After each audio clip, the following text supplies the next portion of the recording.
Timbers from the ship were used to build their new home, Ocean Camp. The wheelhouse became the new galley.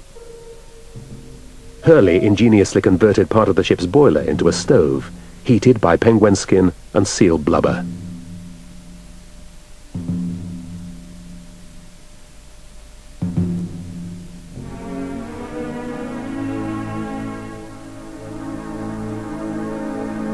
They followed a new daily routine.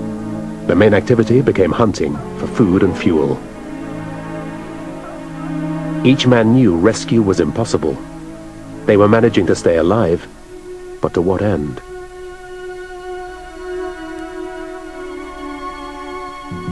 This was not what they'd pictured before departing.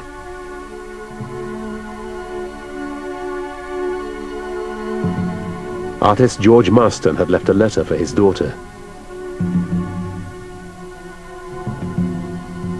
Dear Heather, Daddy is so pleased that you're growing up a big girl that he sends you his love and wishes you many happy returns. He went to the seals and penguins and told them about little Heather, and the lady seal was so pleased she let Daddy hold her little baby. Soon now Daddy will be coming home, and you must come down to the ship to meet him. We will go away and have a lovely time. They had a pretty miserable time on the ice. But having said that, in the end, at every turn, Shackleton's enemy was not the ice, but it was his own people, in the sense it was their morale. That was the foe. He had to prevent their morale from crumbling. The ice was nothing. Anybody can deal with the ice, but to deal with the human spirit, that is very difficult. Shackleton's example set the tone, attested orderlies.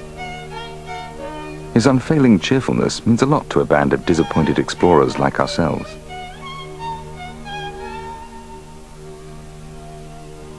He never appears to be anything but the acme of good humor and hopefulness.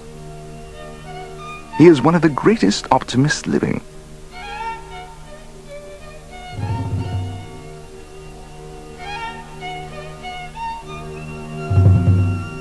A month after abandoning ship, a bout of sciatica sent Shackleton to his tent for 2 weeks. Emerging after his forced confinement, he made the surprising decision to renew the march to land. In his memoirs, he claimed, "A buzz of pleasurable anticipation went round the camp at this announcement." Nothing was further from the truth, revealed Greenstreet. I sincerely hope he will give up the idea directly. There have been great arguments about the matter in our tent.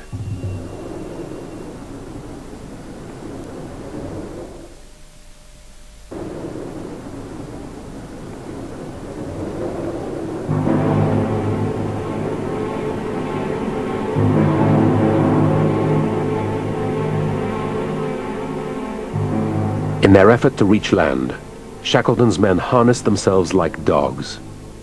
The loaded lifeboats weighed more than a ton apiece.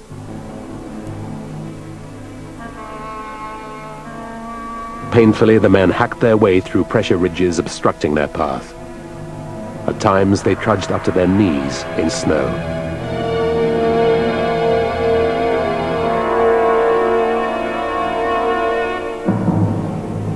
On the 4th day, McNish stopped.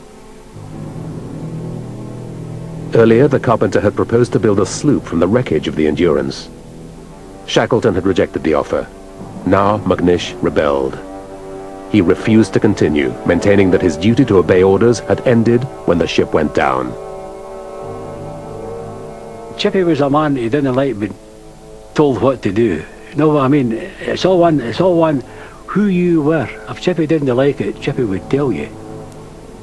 This is the kind of man he was. I mean, authority meant nothing to him. Shackleton dramatically reasserted his command. He called the men together and read ship's articles. Despite the loss of the ship, he announced, the crew would continue to be paid wages until they reached port. McNish backed down.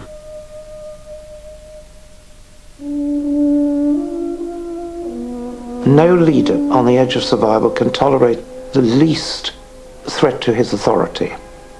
And Shackleton, in fact, was prepared to shoot the carpenter if necessary, and he would have been justified because there was a hidden danger here that the carpenter was only voicing the opinions of 2 or 3 other members of the crew, and more for all we know.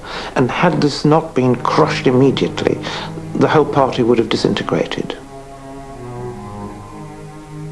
2 days after the standoff with McNish, Shackleton was forced to realize his own error. He called a halt to the march. The strain was immense. Turned in, but could not sleep.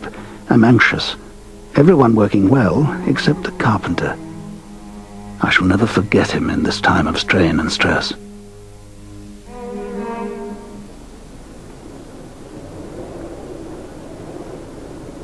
Shackleton had averted a mutiny, but he could not quell the doubts that threatened to erode his authority.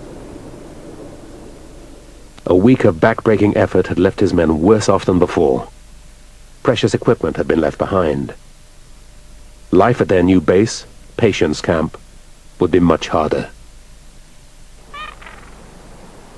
More questions arose about the boss's judgment. Food supplies were running out, but Shackleton would not let them stockpile penguin and seal meat. He insisted he would get them off the ice before winter.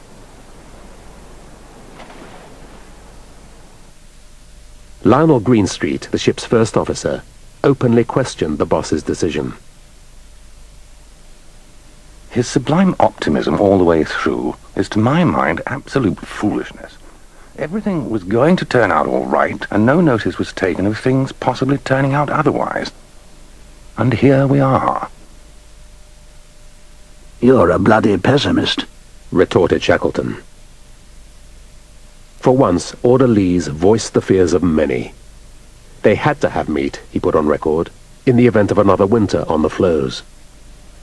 It was important to have, just like ammunition, to have supplies. And the famous statement of Wellington, wasn't it, that the army marches on its stomach? That seemed to him to be elementary. Through it all, Shackleton held the camp to its daily routine and maintained his positive outlook. In the end, it was the boss's will that prevailed. Shackleton's great characteristic was the ability to compel loyalty, even against his men's better judgment. Now, this has got to do with some force of character, some flame that burns within a man. You can't learn it, you can't develop it. It's something you radiate. It's a sheer force. He had this.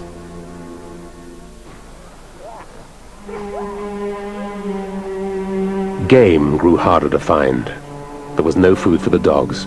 Shackleton ordered his second-in-command to shoot some of the teams. This duty fell upon me. It was the worst job I ever had in my life. I have known many men I would rather shoot than the worst of the dogs. Hurley paid a last tribute to his companion. Hail to thee, old leader Shakespeare. I shall ever remember thee, fearless, faithful, and diligent.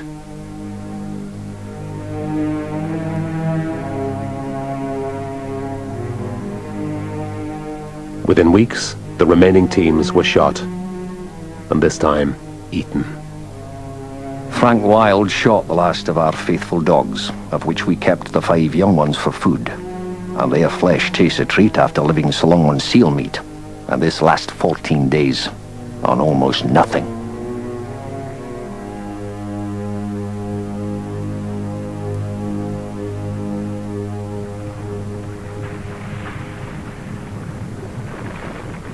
As the men drifted to the edge of the pack, the ice began to disintegrate. One day, orderlies awoke feeling seasick.